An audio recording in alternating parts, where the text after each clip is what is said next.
remember in my audition, it was just me, Lizzie, and Lucas, and I was dancing with him. And there's a number at the end of the show. It's like one of the last numbers, and he was explaining to me the storyline of it. And I just danced it before, and one of the producers came in and she was watching, and I danced it, and it was fine, and it was all great.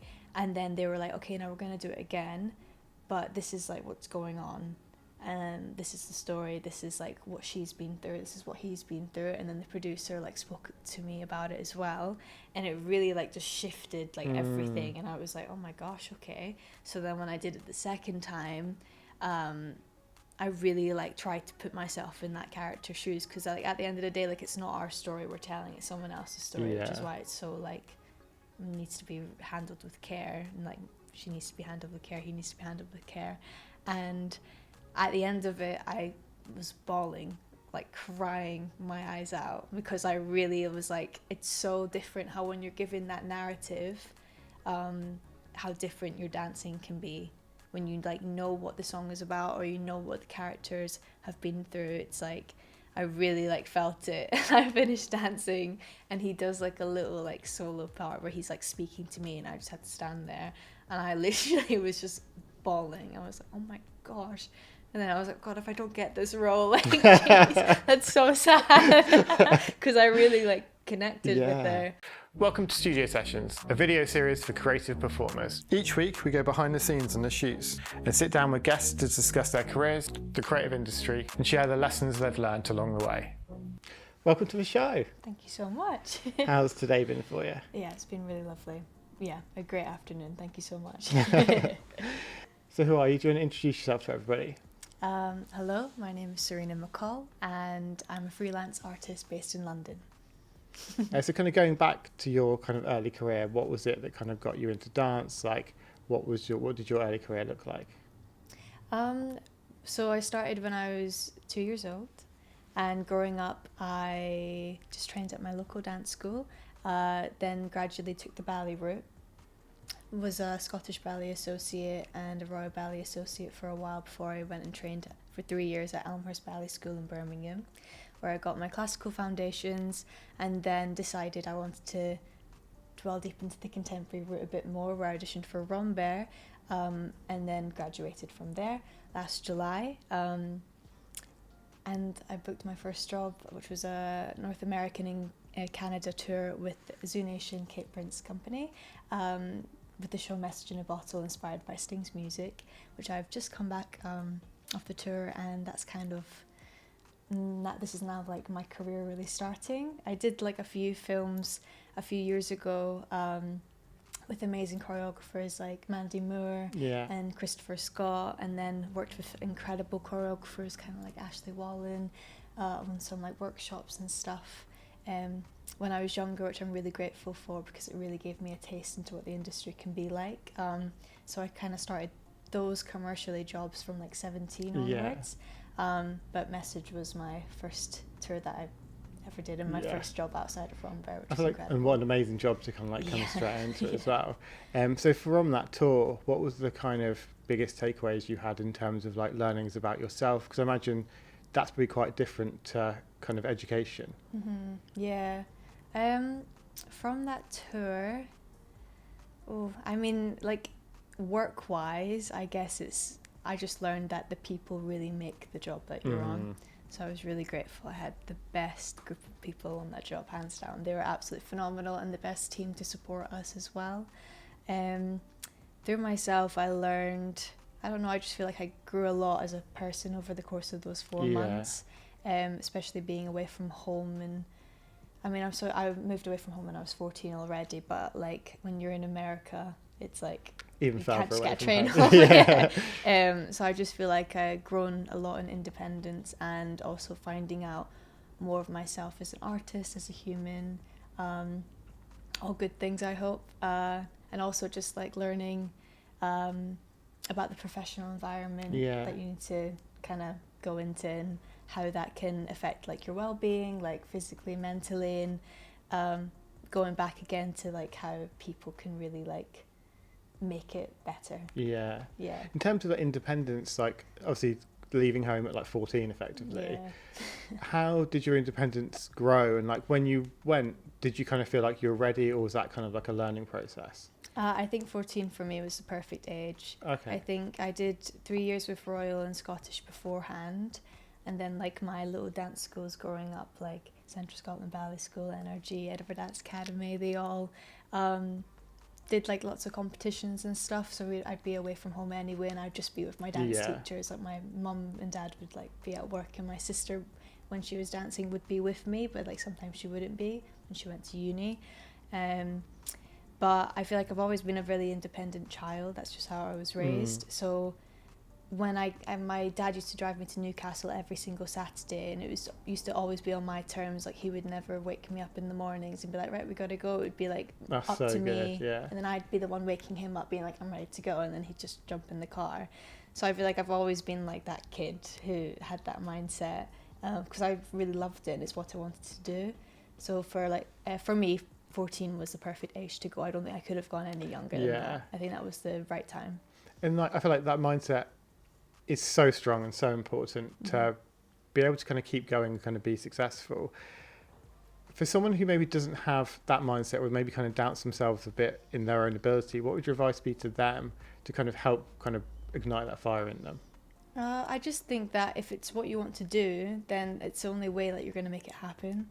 So if you want to make dance a career and a priority in your life and you want to make it work, I think you just got to go throw yourself in the deep end, like, because then only when you're at the bottom you have room to grow. So I think you got to throw yourself right at the bottom, throw yourself outside your comfort zone, so then you can like learn those lessons along the way. Because if you're too scared to do that, then it's like, that's kind of like a you thing, like nobody else can do your job for you. You got to figure that out yourself, and if that like takes time, it takes time, and if it happens quickly, then it happens quickly. Everyone grows at their own pace, you know what I mean?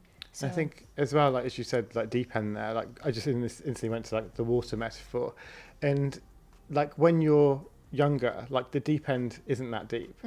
Like the bit more you grow, the more your head's going to pop out of it, and then there's going to be another deep end and another deep end. Exactly, yeah. I feel like we all kind of get to that point where we are getting somewhere. And then for me, it was like I got somewhere in my dance school when I was in Scotland. And then when I joined the associate schemes, I was kind of thrown back a bit. And then I had to work my way up. And then I got into Elmhurst. And immediately I was like, this is the best thing. And then as soon as I got there, it was like right back at the beginning again. Like I was with girls who had been there since year 7 and stuff, and people from like all around the country who are like just as good as the standard I was. And it was like we were all on the same playing field, but all being pushed back, because like initially you're used to being kind of like the top of where you are, and then you go somewhere else and it's like, oh wait, no, there's other people who are like that. And then it's the same at Rambert, which like everyone there is phenomenal, so you get thrown back again. But I think it's just your work ethic and learning from others as well, which is a big thing. Like I would say I went to Rambert, more classical dancer, but because I was surrounded by so many different artists and different movers, that really pushed me into my contemporary era now, where I feel like people now see me as a contemporary dancer, whether a few years ago people would have been like, oh yeah, a ballet dancer, which is like, but I would say it's because people I was surrounded by really helped me with that. Whether nowadays I would hope that people would be like, oh, like all-rounder, which is what I'm aiming towards. But yeah, the people who you're surrounded by, I think if you surround yourself with the best, then you're just going to get better training. 100%. That's like my mindset, yeah. It's kind of coming to today. What was the first look you brought, and what was the kind of reasonings behind that? The first look I brought was inspired by Tate McRae, because she's my idol and the best person on planet Earth.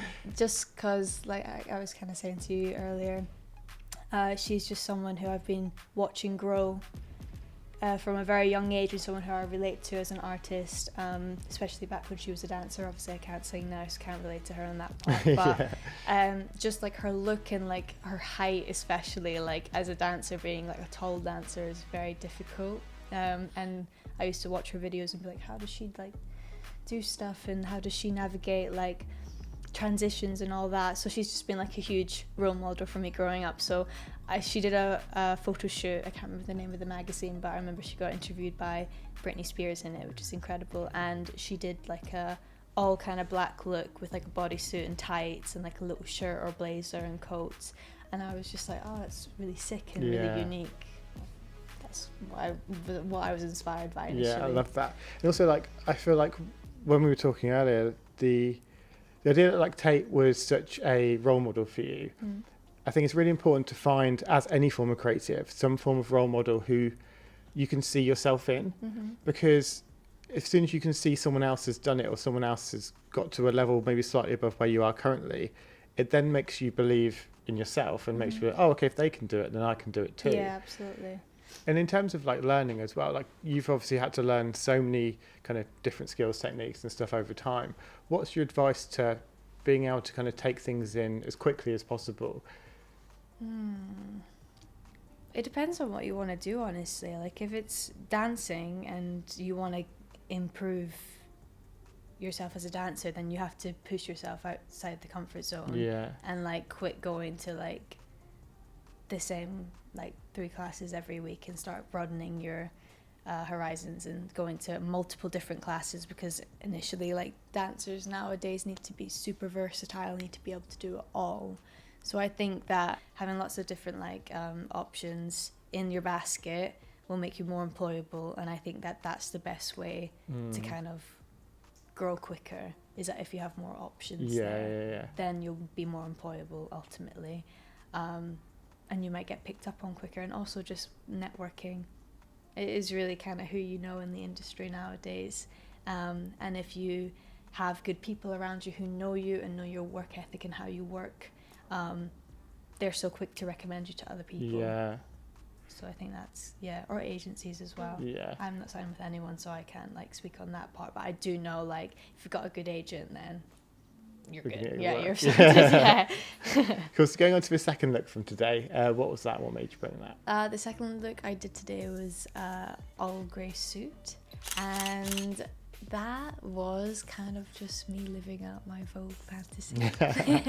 I just like love the idea so much of an oversized suit because it's so classy, like bringing a bit more masculine to like a woman's body as well. Like it's cool, and yeah, that was kind of my inspo. And then on Pinterest I was like having a look at all these like Vogue covers of women in suits, and that was my inspiration for it. Because I remember when we first started, you were like, oh, do I look like too masculine? And I feel like we soon kind of like changed that up and made it, because I feel like there's a way to make it not look like it's a corporate kind of like shoot. Yeah, absolutely. And I think even just kind of playing around with buttons at different heights and stuff, and like that kind of different positioning on it just works so nicely for just kind of making it feel more fashiony. Yeah, definitely. And I feel like sometimes it's those fun little kind of creative things that you do, like especially like during a shoot, often things that aren't planned turn out to be like some of the best like possible things. Absolutely. How important do you think creativity is within dance and kind of trying new things? I think creativity is super important. I think it's really important to find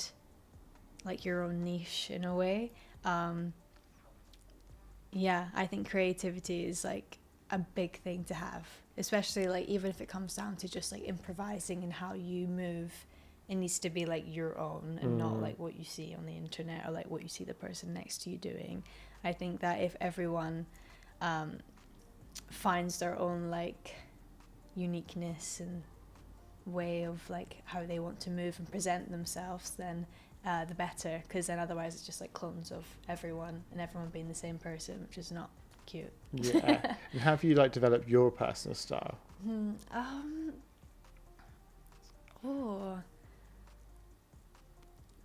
don't know.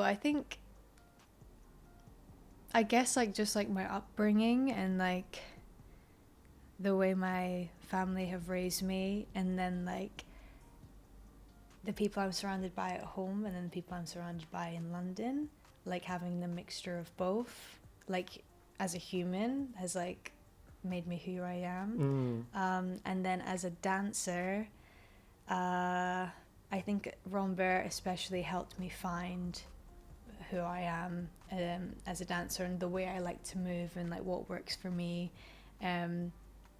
I love like neoclassical things, obviously very contemporary, but I like the commercialized side of it, like being surrounded by like proper hip hop dancers on Message and trying to incorporate the two worlds was really like eye opening, and also like brought out an entirely new side of me moving. And like, I don't know, I love like storytelling too. So then like having like my partner on the job, or one of them, my main partner was Lucas McFarlane, and he's a like huge storyteller, and he's so good at what he does. And then like taking his classes as well, like really brought out that side of me, like being a human as well as a dancer. I don't know, I feel like there's been lots of things that have like brought out my own who I am. And I think like the main thing is that who I am as a human, who I am as a dancer is like the same person, or I'd like to think. Yeah. I think it's important to have that marriage, because if they are two different people, there's something there that's not connecting, and I feel like that's where maybe kind of look a bit more internally and try and find that connection, try and bring those things together. So going on to like the storytelling thing you were talking about just then, what would your advice be in terms of telling stories through dance and how to like do that in a better way? Like, what did you learn from Lucas? Well, the story we were telling on Message was very deep.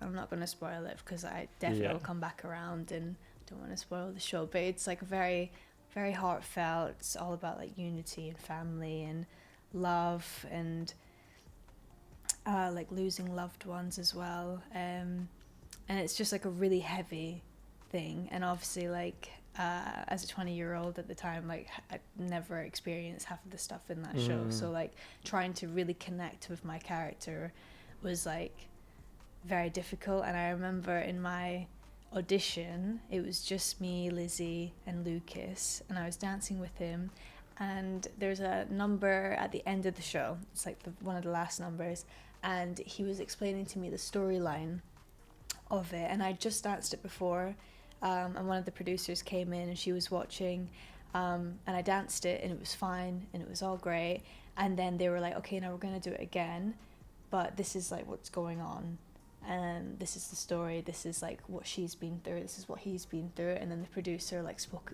to me about it as well, and it really like just shifted like everything, and I was like, oh my gosh, okay. So then when I did it the second time, I really like tried to put myself in that character's shoes, because like at the end of the day, like it's not our story we're telling, it's someone else's story, which is why it's so like needs to be handled with care, and like she needs to be handled with care, he needs to be handled with care.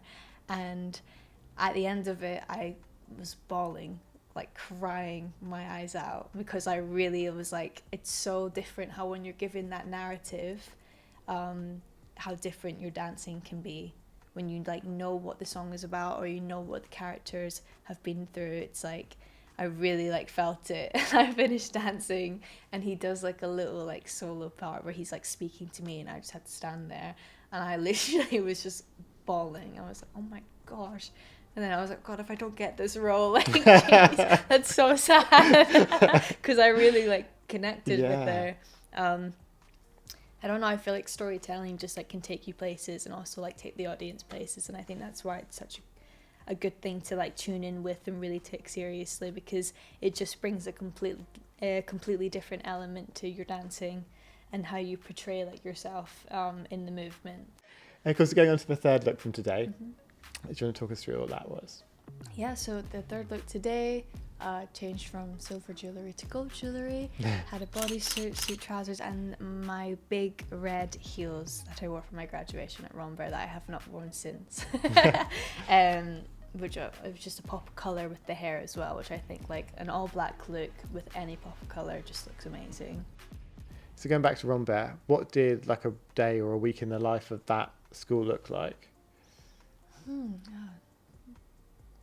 First year, it was a COVID year for me, so it was very different. Half of our classes were on Zoom, half of our classes weren't, and we were also split into lots of groups. So like COVID year is kind of like a blur for me, but it was mainly like drilling technique. So it's like they strip you back of like kind of anything like you've known previously, and it's like, this is like Cunningham technique, this is Graham technique, and this is like ballet with this teacher is one style, and then ballet with this teacher is another style. And it's also a chance for the teachers to get to know you, and also you just like, I don't know, learning the ways of like how this new school works, because obviously for me it's so different to Elmhurst, so I was like trying to figure this out. So first year was kind of a bit of a blur. Second year was very like full on. I'd say so. Normally you'd be in from like 9 till like 6:30, I think was the latest we could be there, but then you could be in the studios until like 8:15. Yeah. So initially you're there from like 9 till 8, like it's a really long day. But majority of us live on site, so it's like super easy for us to, not on site but like near. Yeah. So it's super easy for us to get home and stuff, and super safe. But we always would have a ballet class a day, we'd always have a contemporary class a day, and it would just vary in who you'd have for ballet and what type of contemporary you were doing. We had improvisation classes, we had rep classes, which would entail of normally contemporary rep by different choreographers, or like anything that our teachers have done previously that they decide to teach us. Pas de deux classes, point work classes, and then like the different techniques, Cunningham, Graham. We did floor work, we did Limone, we did so many things, and that was it. We'd only be in Monday to Friday. And along with that, for your dissertation and stuff, you'd have your critical studies, which would be like your education, that side of it, essays, lots of essays. And then there was a outdoor gym, which we had, and we had conditioning classes, which were crazy. I love Yukio, my teacher, but I don't know how she does it, and she used to always make us do the craziest exercises. We'd have a sick bucket on standby for anyone who needed it. And she'd just be like, easy day, it's super easy, as we're all literally dying doing our press-ups, or like our traveling press-ups. So it was a wide range of classes, and that's kind of what our day consists of. Normally you'd have like, I think like 5 classes a day. And then like in the evenings you'd either be like practicing for platform coming up, which is the student choreography platform showcase, or we worked with Matthew Bourne in second year. You always work with a choreographer, and then in third year you work with 2 choreographers, and that's kind of your thing. Third year you're just auditioning, training, networking, graduating, doing your dissertation. It's a lot. And like since graduating, obviously you've gone from like mad structure. How are you now structuring life? I'm enjoying the silence. When I graduated, I had like nothing planned. Like I didn't have like anything lined up for me. I was like, I'm just gonna freelance for a bit. So I had a lot of time off, but it was really needed, I think, because initially I just did 6 years back-to-back full-time training, which is a lot. And I feel like from 14 to graduating when I'm 20 was like, I needed a break. So I took like those months that I had off. I think I did a job in America with Ricky Jinks and Mark Jennings, which was like fun, dance captain and dancing in that for New York Fashion Week, which was like crazy, but also just came out of nowhere. I did the Netherlands Dance Theatre Summer Intensive for 2 weeks, which was like great training. So it was like I had free time to like do stuff like that, and then like taking classes, meeting up with people, like letting people know that I wasn't in school anymore, so I could actually work for them, and also being the most social I've ever been in my entire life. And then message happened, and then now I'm like back to that silent moment where I can just enjoy being with my friends, teaching, saying yes to like some opportunities, saying no to some opportunities, and then get ready to start my contract in March. Amazing. Yeah, so it's quite nice not having a structure, but it is something I'm not used to. Yeah. I definitely did go crazy like the first month after, like not just having being like, it, being a bit of a shock to the system. And like I spoke to like one of my housemates about this, just being like the uncertainty can be like really loud and like really like daunting, but also like knowing that there's something out there and it just hasn't hit yet, and it will happen, because like there's literally nothing more you can do in that moment than what you're doing. And do you know what I mean? Yeah, 100%. I think it's just reminding yourself that constantly as well. Yeah. I've been like, you are working still. You are still like, it will come. Sometimes it just takes a little bit longer than whatever you might expect. Yeah, and that's okay. And you might not have like that downtime, so like make use of it whilst you have it, because then you're going to be working, you're going to be tired, and you're going to be like, God, I wish I just like slept that day. Of course, going on to the fourth and final look for today, what was that one? Fourth and final look was blue jeans, white bralette, and completely soaked, looking like I just came out of the shower. More of kind of like bodyish shots, I guess. I guess showing like athleticism in the body, and that was kind of the vibe we went for. Yeah, which I think is like super important as a dancer, because you don't know what kind of jobs are going to come up, what kind of opportunities are available. And I feel like those kind of strength, like conditioned kind of like shots are now like super popular, and kind of a lot of people are getting work from those. Yeah. I feel like I'm about to get in the ring. So you do lots of teaching and just pre-work with lots of like younger children and kind of like younger people. What is your advice to kind of like the younger people that you might be maybe get kind of similar kind of common questions to? Or is there anything that kind of comes up quite regularly that you're like, everyone seems to have these same kind of questions or issues? To be fair, like nobody's really like asked me anything, but I think something I've noticed is just like a lot of the younger generation are very scared to take classes that they don't feel that they're going to be good at, which I think is just a confidence thing, because I definitely think social media has definitely affected that huge.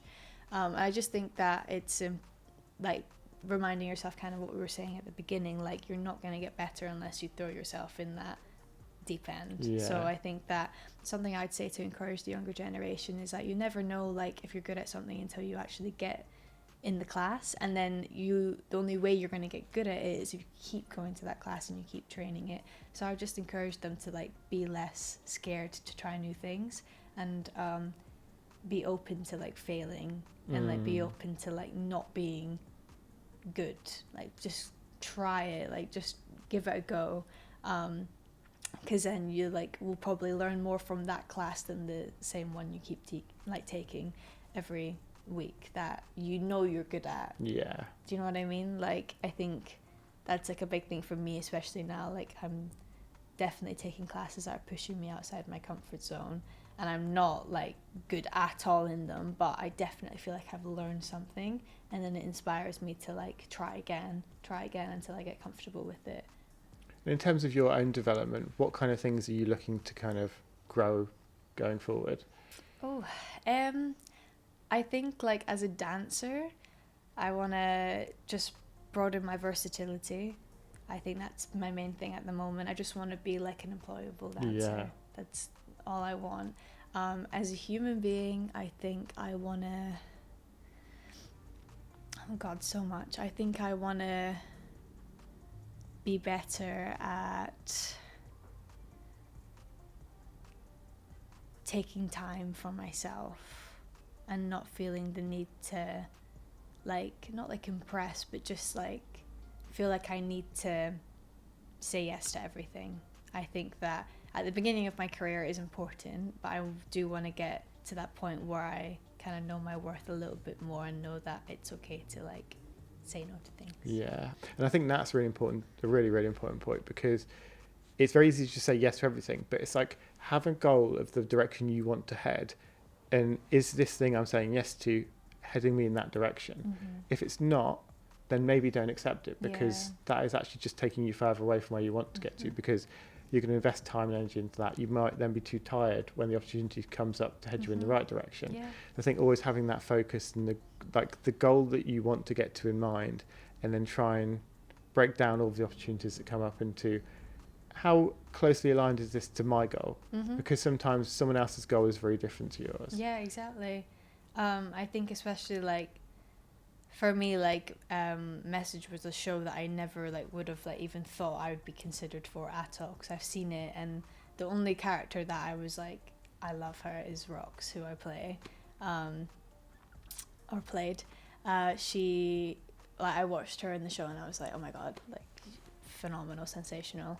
But I actually like auditioned first time round and I had like no idea about the show. I just knew it was like Lucas choreography and Kate Prince and like amazing. So I was like, okay, I'll go in, I'll get in the room. And then I got in the room and it was like great, the technique, improv, turns, fab, and then breakdancing. And I literally was like, what? And I literally was like, great, okay, this is not for me. But like I still did it and I had learned so much and was like, this is insane. And I like had just got like rejected from like a company, I think, like the day I got emailed to audition. And I was like feeling so down about this company because it's what I thought I wanted. Yeah. And then I got this email through and I like, I don't know, I had it in my head. I was like, oh, I don't know. Like I did the audition, like it was insane. It was so fun, but I just don't think I'm right for them. And I think they've probably got the wrong person. Like it was just a confidence thing. And because I just got rejected from like what I thought I wanted, I was like, I don't know. But then there was like a little fire in me that was like, because I just got rejected from that, it makes me almost want this more, or like just to even go for it. So like everything did like clearly happen for a reason, because if I had gotten the audition for that company, then I would have taken that opportunity, which would have been less likely, whether a message clearly was like meant to be. And I'm so happy that happened, because like even though it wasn't what I thought I wanted at the time, it turned out to be everything like I dreamed of and more. Do you know what I mean? 100%. So I like, I think that's like a really core thing that like, I'll stick by. Well, thank you so much for coming on. It's been a really fun day. Thank you so much. Boom, smashed it. Yes. Thank you so much for watching. If you liked this episode, please share it. If you want to see more of these, click subscribe. And if you've got any questions or anything you want to ask, just drop them in the comments below. See you in the next session.